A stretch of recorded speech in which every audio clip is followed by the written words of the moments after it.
Have you ever found yourself crying for no apparent reason? Or felt the urge to isolate yourself, even when everything in your life seems okay?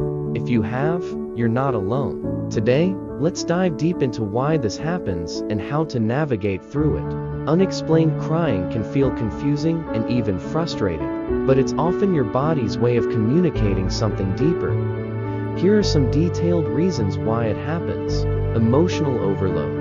Life can be overwhelming. Even if you think you're handling everything well, your subconscious might be storing stress, anxiety, or sadness. When these emotions build up, they can overflow as tears, even if there's no immediate trigger. Think of it like a pressure valve releasing steam. Mental health conditions. Conditions like depression, anxiety, or bipolar disorder can cause sudden emotional outbursts. For example, depression often manifests as unexplained sadness or crying spells, even when nothing is wrong. Hormonal imbalances, such as those caused by PMS, pregnancy, or menopause, can also play a role. Burnout. Chronic stress, whether from work, relationships, or personal expectations, can lead to emotional exhaustion. When you're burned out, your body and mind are running on empty, and crying can be a way of releasing that pent-up tension. Unprocessed trauma. Past trauma, whether big or small, can linger in your subconscious. Unexplained crying might be your body's way of processing emotions tied to those experiences, even if you're not consciously thinking about them. Sensory or environmental triggers. Sometimes, subtle triggers like a song, a smell, or even the weather can evoke emotions you didn't realize were there. These triggers can bring up memories or feelings that lead to tears. Why do we isolate ourselves? Isolation often feels like a safe space when we're emotionally overwhelmed. But why do we retreat? Here's a deeper look.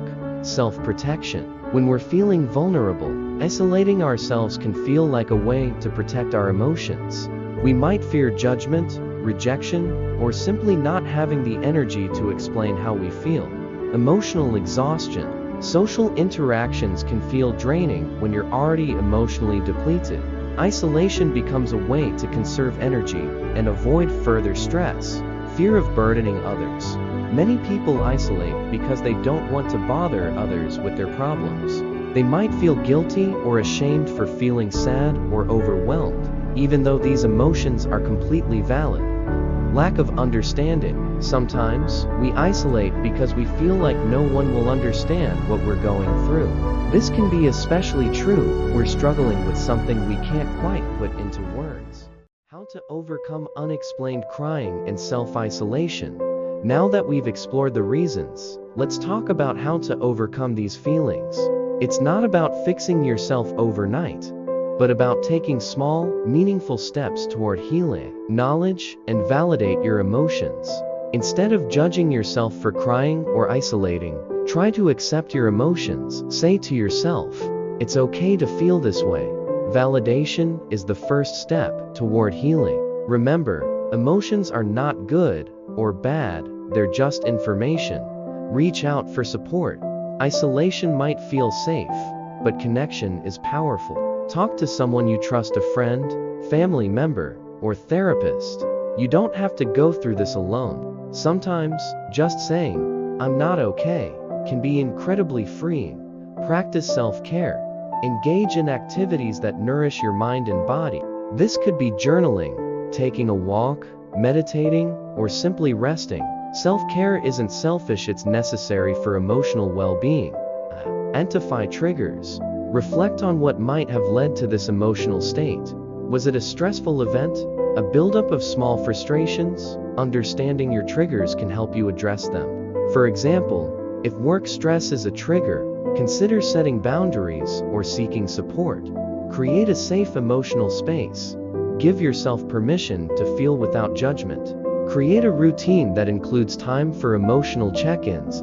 This could be a daily journaling practice or a few minutes of mindfulness. Seek professional help.